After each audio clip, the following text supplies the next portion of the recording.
दोस्तों, अगर कभी गलती से आपने फेविक्विक खा ली तो क्या होगा? या फिर क्या आप जानते हैं कि पानी में रहने वाली मछलियां खुद पानी पीती हैं? अच्छा, क्या कभी आपने ये सोचा है कि मक्खियां मीठे की तरफ खिंची क्यों चली आती हैं? नहीं सोचा तो कर दूंगा सोचने पर मजबूर।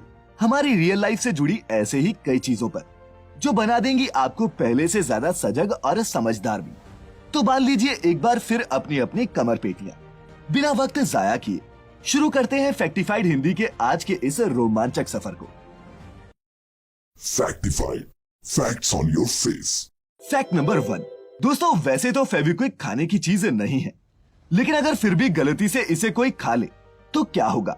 क्या शरीर पर इसका कोई खतरनाक रिएक्शन होगा, या फिर क्या इसे खाने से किसी की जान जा सकती है? अगर आप नहीं जानते तो बता दूं कि ऐसा कुछ नहीं होगा, और अगर कोई गलती से इसे खा भी लेता है तो भी घबराने की कोई बात नहीं। दरअसल हमारे मुंह में बनने वाला जो सलाइवा होता है वो फेविक्विक को मुंह में चिपकने नहीं देता। इसके पीछे का विज्ञान ये है दोस्तों कि फेविक्विक एडहेसिव मॉइस्चर या फिर नमी के कांटेक्ट में आते ही एक लेयर जैसी में बदल जाती है और उसकी चीजों को चिपकाने की क्षमता भी कम हो जाती है। इसके अलावा फेविक्विक की ही स्पेसिफिकली बात करें तो ये साइनो एक्रिलेट बेस्ड एडहेसिव है, जिसका इस्तेमाल कई मेडिकल दवाइयों में भी होता है। तो कुल मिला के बात ये है कि फेविक्विक गलती से मुंह में चली भी जाए तो कोई टेंशन वाली बात नहीं है। Fact number 2। दोस्तों, मीठा कई लोगों की कमजोरी होती है, पर अक्सर आपने भी ये बात नोटिस की होगी कि जहाँ मीठा होता है वहाँ बिन-बिनाती हुई मक्खियाँ जरूर आ जाती हैं। लेकिन ये ऐसा क्यों करती हैं, क्या आपने कभी सोचा है? अगर नहीं तो बता दूं कि मक्खियों को हम इंसानों की तरह मीठे के स्वाद से ज्यादा मतलब नहीं होता, बल्कि वो तो इसकी तरफ खिंची चली आती हैं मीठे से मिलने वाले एफिशिएंट मेटाबॉलिज्म की वजह से। अब अगर क्रेब्स साइकिल के बारे में आपने कुछ भी पढ़ा है तो आप ये तो जानते होंगे कि मक्खियां भी दूसरे एरोबिक जीवों की तरह एनर्जी ऑब्टेन करने के लिए ग्लूकोज, फ्रक्टोज जैसी अलग अलग शुगर्स को बर्न करती हैं। अब इन शुगर्स को नेचर में ऑब्टेन करने के लिए इन मक्खियों और दूसरे इंसेक्ट्स को कई अलग अलग तरह के कॉम्प्लेक्स फूड्स को खाना पड़ता है, जिनसे फिर वो अपने लिए जरूरी शुगर एक्सट्रैक्ट करती हैं। अब अगर इन मक्खियों को सीधे ही शुगर मिल जाए तो इस पूरे प्रोसेस से बचा जा सकता है और एनर्जी का इंतजाम भी आसानी से हो जाता है। इसीलिए इन मक्खियों को मीठा मिलते ही ये उसकी तरफ खींची चली आती हैं। Fact number 3। दोस्तों, मछली पानी में रहती है, लेकिन क्या मछली पानी पीती है? अगर ये सवाल कभी आपके मन में भी आया है तो आज आपको इस सवाल का जवाब मिलने वाला है। तो दोस्तों, बता दूं कि किसी भी और जीव की तरह मछलियों को भी पानी पीने की जरूरत पड़ती है, लेकिन हर मछली का पानी को शरीर में लेने का तरीका अलग होता है। अब आप पूछेंगे और कौन से तरीके होते हैं पानी पीने के? तो बता दूं दोस्तों कि जहां कुछ मछलियां अपने गिल्स की मदद से पानी को शरीर में एब्जॉर्ब करती हैं, वहीं कुछ अपने मुंह से भी पानी पीती हैं। और पानी पीने का ये तरीका उनके शरीर में मौजूद नमक की मात्रा पर डिपेंड करता है। समंदर में रहने वाली मछली के ब्लड और शरीर के फ्लूइड्स में उसके आसपास के पानी की तुलना में कम नमक होता है, जबकि ताजा पानी की मछलियां, माने कि जो मछलियां नदियों और झीलों में रहती हैं, उनकी बॉडी में सॉल्ट कंटेंट हाई होता है। इसीलिए समुद्री मछलियां शरीर में नमक की मात्रा को पूरा करने के लिए मुंह से पानी पीती हैं, तो वहीं मीठे पानी में रहने वाली मछलियों की बॉडी में नमक ज्यादा होने की वजह से उन्हें अपने शरीर में हर वक्त पानी का प्रवाह चाहिए होता है। इसीलिए वो पानी मुंह से पीने की बजाय अपने गिल्स या फिर गलफड़ों से शरीर में लेती हैं और पेशाब के जरिए एक्स्ट्रा पानी को बाहर निकाल देती हैं। Fact number 4। दोस्तों, कबाड़ी वाले को आपने अक्सर अपने घरों से कांच की बोतलें या फिर पुराना सामान खरीदते देखा होगा, पर क्या आपको पता है कि जब पंजाब के एक कबाड़ी ने 6 हेलीकॉप्टर खरीद डाले तो ये खबर मानो आग की तरह फैल गई। जी हाँ, मैं बात कर रहा हूँ पंजाब के मानसा के कबाड़ी बिजनेसमैन मिठू राम की, जिन्होंने ये हेलीकॉप्टर अपनी सैर सपाटे के लिए नहीं बल्कि कबाड़ के तौर पर ही खरीदे हैं। दरअसल ये इंडियन एयरफोर्स के 6 पुराने हेलीकॉप्टर्स थे जो अब खराब हो चुके थे और जिन्हें बेचने के लिए एयरफोर्स ने ऑनलाइन टेंडर निकाला था, जिसे लकीली मिठू राम ने जीत लिया। मिठू राम ने 6 में से 3 हेलीकॉप्टर्स तो साथ के साथ बेच भी दिए और 3 अभी भी उनके पास पड़े हैं, जिन्हें देखने के लिए पूरा गांव उनके वहां पहुंच रहा है। Fact number 5। दोस्तों, आजकल बिजनेस को प्रमोट करने के लिए लोग एक से एक अजीबोगरीब तरीके से प्रमोशनल ऑफर देते नजर आते हैं, पर न्यू ऑरलियंस अमेरिका के द रूजवेल्ट होटल की एक प्रमोशनल स्कीम तो मार्केटिंग को मानो एकदम नेक्स्ट लेवल ले गई। द रूजवेल्ट ने होटल की 125वीं एनिवर्सरी पर एक गजब की स्कीम निकाली।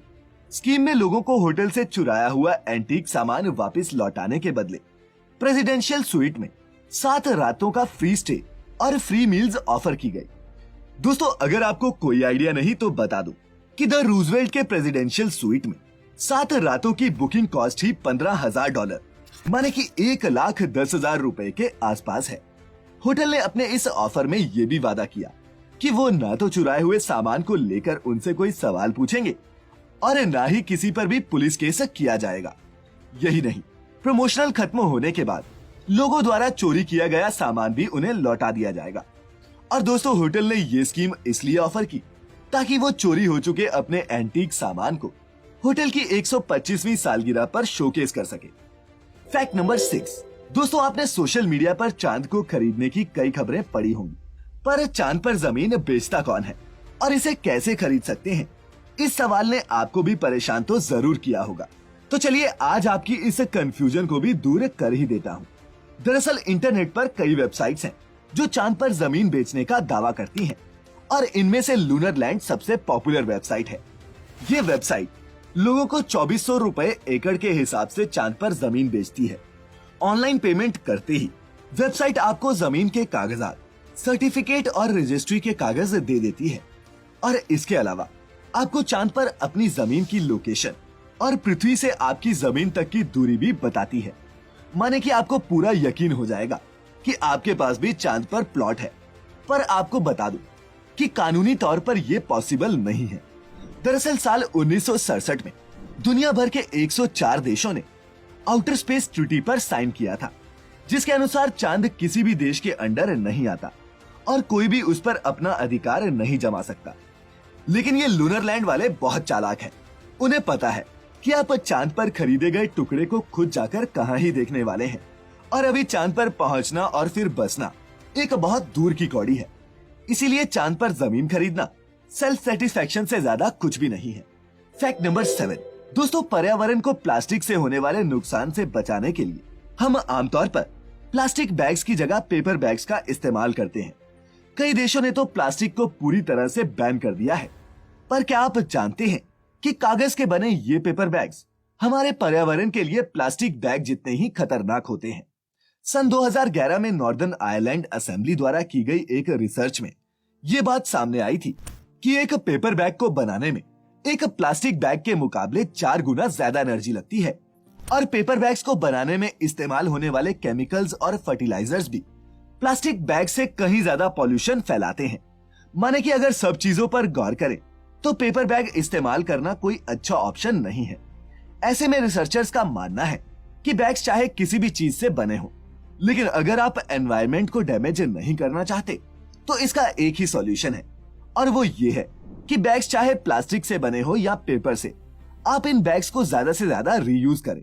सबसे बेहतर है कि आप जब भी कुछ सामान खरीदने के लिए बाजार में जाएं, अपना कपड़े का थैला अपने साथ लेकर जाएं। Fact number 8। दोस्तों, दूसरे जानवरों की तरह सांप के पास लड़ने के लिए बड़ा सा शरीर या फिर नुकीले पंजे तो नहीं होते, लेकिन फिर भी ये अपने एक डंक से किसी की भी जान सेकंड्स में ले सकते हैं। हाँ, ये भी सच है कि ज्यादातर सांप जहरीले नहीं होते, लेकिन जिनमें जहर होता है वो आता कहां से है? क्या ये जंगली पेड़ पौधों से जहर इकट्ठा करते हैं या फिर इसके पीछे कोई और सीक्रेट है? खैर दोस्तों, ज्यादा सोचने की जरूरत नहीं, क्योंकि सांपों को जहर किसी जंगली पेड़ पौधे से नहीं मिलता, बल्कि उनके मुंह में मौजूद सलाइवरी ग्लैंड में ही बनता है। आमतौर पर सलाइवा में ऐसे एंजाइम्स और प्रोटीन्स होते हैं जो खाने को पचाने में मदद करते हैं, लेकिन नेचुरल सिलेक्शन के प्रोसेस से गुजरते हुए सांपों की कुछ प्रजातियां ऐसी निकल कर आई जिन्होंने अपने इन्हीं एंजाइम्स और प्रोटीन्स को टॉक्सिक बना दिया और इस सांपों में ये जहर बनने लगा। यूके की बेंगोर यूनिवर्सिटी ने जब किंग कोबरा के जहर पर रिसर्च की, तब ये बात निकलकर सामने आई थी कि इसका जहर और कुछ नहीं बल्कि मामूली प्रोटीन्स का ही स्लाइट वेरिएशन होता है। Fact number 9। दोस्तों, मकड़ियों को जहां जगह मिलती है वो अपना जाला बना लेती हैं, पर क्या आपको पता है कि हाल ही में ऑस्ट्रेलिया में मकड़ियों ने एक बड़े इलाके को अपने जाल से ढक डाला? जी हाँ, ये मामला ऑस्ट्रेलिया की विक्टोरिया स्टेट का है, जहां मकड़ियों ने एक पूरे कस्बे को ही जाल से ढक डाला और इसका कारण बना मौसम में आया बदलाव। पिछले कुछ दिनों में इस इलाके में बहुत बारिश हुई और पूरे इलाके में बाढ़ के हालात बन गए। अब जमीन पर रहने वाली ये मकड़ियां आखिर जाती तो कहां?